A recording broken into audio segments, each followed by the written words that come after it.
Hello everyone, welcome to Opportunity for the तो आज हम फिजिकल प्रॉपर्टीज ऑफ मेटल पढ़ते हैं।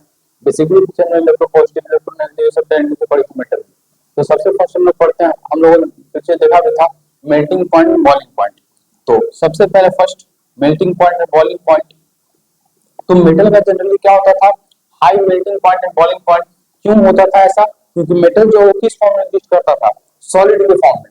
और जब कोई भी चीज आपका सॉलिड फॉर्म में एग्जिस्ट करता है तो उसका मॉलिक्यूलर फोर्स ऑफ इंटरेक्शन क्या होता है, काफी ज्यादा। उसमें जो मॉलिक्यूल एक दूसरे को क्लोजली पैक रहता है और इन्हीं क्लोजली पैक की वजह से जब उसको हम लोग हीट देते हैं तो उसका जो ज्यादा हीट होता है वो क्या होता है, सबसे पहले इन मॉलिक्यूल को जो फोर्स होता है उसको ब्रेक इन करने में जाता है और उसके बाद वो किस फॉर्म में होता है, वो लिक्विड की फॉर्म में। जैसे कि हम लोगों ने बेसिकली हम लोगों ने देखा था कि आयरन का जो मेल्टिंग पॉइंट है वो कितना है, 1536 डिग्री सेल्सियस। और वहीं पे जो बॉइलिंग पॉइंट है वो कितना है, अराउंड 3000 डिग्री सेल्सियस। उसके बाद second thing, metal generally hard, तो ये सबको पता है, लेकिन ऐसा सब में नहीं होता है। इसमें कुछ एक्सेप्शन है। एक्सेप्शन मतलब कि सब मेटल का high melting and boiling point नहीं होता, उसमें कुछ एक्सेप्शन क्या है। जैसे कैल्शियम, कैल्शियम एक ऐसा मेटल है जो कि आपका अराउंड 28.6 अप टू 7 डिग्री पे क्या होता है, ये मेल्ट हो जाता है। उसके बाद हार्डनेस, तो मेटल जो जनरली तो वो क्या होता है, हार्ड नेचर का होता है। लेकिन ऐसा इसमें भी कुछ एक्सेप्शन, एक्सेप्शन का बेसिकली मतलब क्या होता है, अपवाद। यानी जो बातें कुछ वो थोड़ी क्या है, डिफॉल्ट फॉल्ट रह गया। जैसे कि अब यहाँ देखिए डेंसिटी, तो मेटल जनरली हाई डेंसिटी, तो मेटल के पास डेंसिटी क्या होती है, काफी ज्यादा हाई होती है। डेंसिटी इक्वल टू क्या होता है, डेंसिटी इक्वल टू होता है मास अपॉन वॉल्यूम। यानी जो मेटल का डेंसिटी होता है मास पर वॉल्यूम, इसका ऐसा क्या होता है डेंसिटी का, केजी पर मीटर क्यूब। तो केजी पर मीटर क्यूब, आप इसको ऐसे कोरिलेशन देते हैं, ये कैसे है केजी पर मीटर क्यूब। तो डेंसिटी का क्या होता है आपका यूनिट, मास का केजी। और वॉल्यूम को हम क्या लिख सकते हैं, वॉल्यूम को लिख सकते हैं एरिया इंटू लेंथ। तो जब हमने वॉल्यूम को एरिया इंटू लेंथ लिखा, तो एरिया का यूनिट क्या होता है, मीटर स्क्वायर, और लेंथ का यूनिट मीटर, एंड डेंसिटी का केजी पर मीटर क्यूब। तो लेकिन उसमें कुछ एक्सेप्शन, जैसे सोडियम और potassium have low density and their density is less than water. यानी जो सोडियम और पोटेशियम है उनकी डेंसिटी क्या होती है, काफी कम होती है, बहुत कम होती है। और इसीलिए आपने एक फैक्ट सुना होगा कि सोडियम और पोटेशियम है उसे केरोसिन के अंदर डीप करके रखते हैं। क्यों?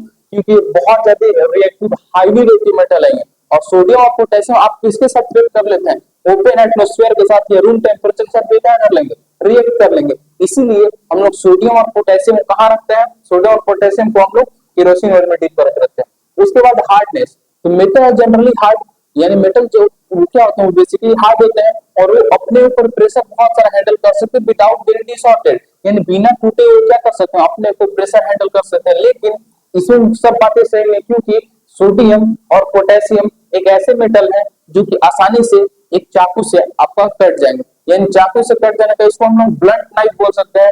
यानी जरूरी नहीं धारदार चाकू बहुत आसानी से हमारे क्या होता है, कट जाता है। उसके बाद लस्टर, तो मेटल है शाइनी सरफेस, यानी मेटल का जो चमकदार जो सरफेस आपने देखा होगा, गोल्ड हो गया, जो सिल्वर हो गया, उनका जो सरफेस होता है वो क्या होता है, शाइनिंग सरफेस होता है। उसी को वर्ड हम लोग क्या कहते हैं, लस्टर। ठीक है, तो अब आइए हम नेक्स्ट आर्टिकल प्रॉपर्टी पढ़ते हैं। आइए हम लोग देखते हैं मेलेबिलिटी क्या होता है। तो मेटल है malleable that is they can be hammered into thin sheet without breaking. यानी अगर कोई भी मेटल को हम लोग हैमरिंग करेंगे, अगर कोई भी मेटल को हम लोग हैमरिंग करते हैं तो भाई हैमरिंग करने से होता क्या है, उसको हैमरिंग करने से वो किस एक पतली शीट में बदल जाता है। और इसी प्रॉपर्टी को मेटल को हम लोग क्या बोलते हैं, मेलेबिलिटी। यानी मेलेबिलिटी की प्रॉपर्टी क्या होती है, एक ऐसा प्रॉपर्टी जिसमें आप मेटल को जब फोर्स अप्लाई करें तो फोर्स अप्लाई करने के बाद वो क्या हो जाए, वो आपका थिन शीट में बदल जाए। और उसी प्रॉपर्टी को हम लोग क्या नाम देते हैं, मेलेबिलिटी। तो याद रखिएगा मेलेबिलिटी और डक्टिलिटी में बड़ा कंफ्यूजन रहता है। तो मेलेबिलिटी मतलब याद रखिए कि मेलेबिलिटी में जो मेटल होता है वो आपका थिन शीट में बदलता है, और वहीं पे जो डक्टिलिटी होता है उसमें जो मेटल होता है वो किसमें बदलता है, आपका एक थिन वायर में बदलता है। तो डक्टिलिटी में थिन वायर और मेलेबिलिटी में क्या होता है आपका, थिन शीट। तो metal can be drawn into thin wire, this property is known as ductility. तो आपको एक बहुत अमेजिंग डाटा पता होना चाहिए, जैसे कि अगर हम लोग 1 ग्राम 1 ग्राम अगर हम लोग गोल्ड लेते हैं और उसमें लगभग हम लोग 2 किलोमीटर लंबा तार बना सकते हैं।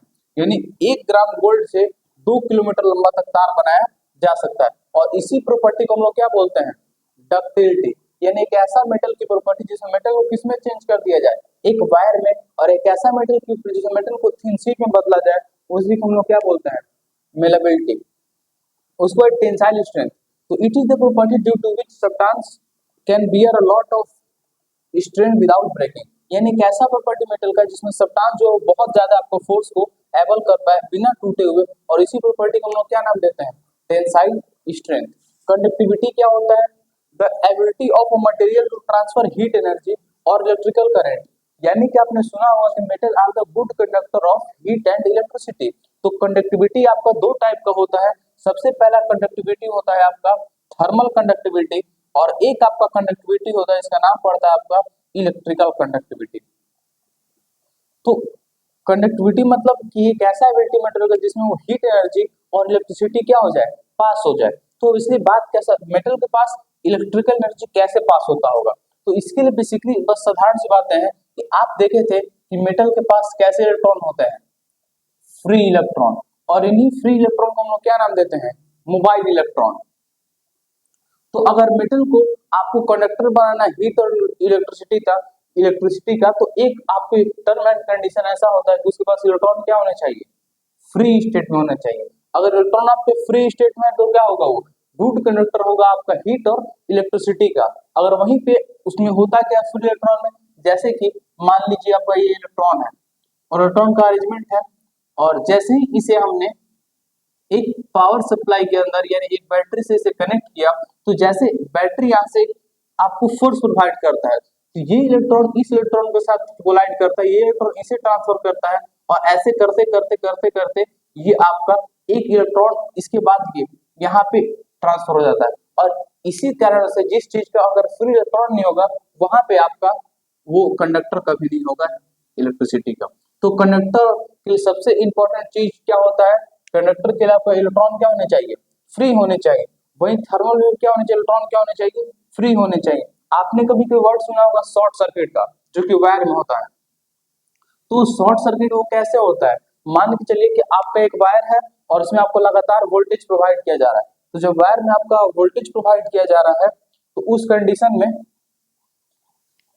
जैसे कि मान लीजिए एक वायर की प्रॉपर्टी है आपकी कैपेबिलिटी करने की 20 वोल्ट की, और उसमें जब ज्यादा वोल्टेज प्रोवाइड किया जाए तो उस वायर के साथ क्या होता है, जैसे कि अगर हम लोग यहाँ पे सोर्सेज बैटरी का बढ़ा दें और उसमें, तो सबसे पहले होता क्या है कि जो इलेक्ट्रॉन रहता है वो एक दूसरे से कोलाइड करते हैं। जब इलेक्ट्रॉन एक दूसरे से कोलाइड करता है, तो जब इलेक्ट्रॉन एक दूसरे से आपका कोलाइड करते हैं तो उसमें होता क्या, जरा वो समझिए। तो जब इलेक्ट्रॉन यहाँ से हमने पावर दिया, तो पावर दिया तो हम जैसे जैसे वोल्टेज बढ़ाते जा रहे हैं, कि आप खुद सोचे कि इलेक्ट्रॉन एक दूसरे से टकरा नहीं रहे होंगे, और आपको पता है कि इलेक्ट्रॉन का मास भी होता है। तो मास ऑफ इलेक्ट्रॉन कितना होता है, मास ऑफ इलेक्ट्रॉन आपका 9.1 into 10 to the power -31 kg, ये होता है आपका मास ऑफ इलेक्ट्रॉन। वहीं पे चार्ज ऑफ इलेक्ट्रॉन कितना होता है, तो जो चार्ज ऑफ इलेक्ट्रॉन होता है वो आपका होता है -1.6 into 10 to the power -19 coulomb. ये होता है आपका चार्ज ऑफ इलेक्ट्रॉन, होता है मास ऑफ इलेक्ट्रॉन। जब भी कोई चीज वेलोसिटी में और एक दूसरे से टकराएंगे तो क्या कोशिश करेंगे, काइनेटिक एनर्जी, और काइनेटिक एनर्जी का फॉर्मूला क्या होता है, हाफ एम वी स्क्वायर। तो जब भी जहां काइनेटिक, आप खुद सोचिए कि जब भी कोई चीजें रगड़ खाएंगी तो उसमें क्या हीट प्रोड्यूस होगा, और वैसे उसमें हीट प्रोड्यूस होगा। तो होता क्या है कि जब एक इलेक्ट्रॉन एक दूसरे इलेक्ट्रॉन टकराता है और ये प्रोसेस काफी देर तक चलता रहता है, यानी जितना ज्यादा आप वोल्टेज बढ़ाते जाएंगे इलेक्ट्रॉन को उतना उतना उन लोगों में क्या होता है, उतना तेज इलेक्ट्रॉन कोलाइड करेंगे, और जितना तेजी से इलेक्ट्रॉन कोलाइड करेंगे उतना क्या होगा, हीट प्रोड्यूस होगा। और हीट प्रोड्यूस होता है तो क्या होता है, आपने देखा होगा कि अगर वायर है तो उनके ऊपर एक लेयर चढ़ाया जाता है रबर का लेयर, जिसको इंसुलेटेड लेयर बोलते हैं।